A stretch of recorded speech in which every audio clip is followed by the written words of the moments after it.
Samantala, ilang mangingisda sa Dagupan City 3 araw nang hindi nakakalaot dahil sa nakataas na gale warning. May ulat si Russell Simorio. 3 araw nang hindi nakakapalaot ang mga mangingisda sa Dagupan City dahil sa malalakas na hampas ng alon. Nakaangkla dito sa dalampasigan ng mga bangka ng mga mangingisdang hindi makapalaot dahil sa nakataas na gale warning.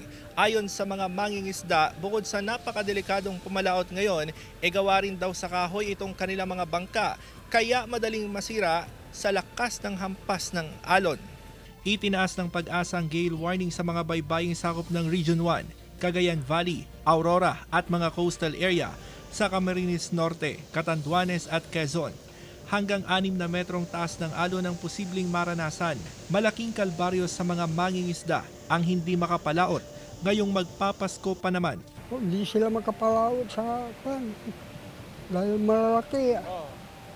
At saka makapalaot man sila. Yung mahina ang nahuhuli.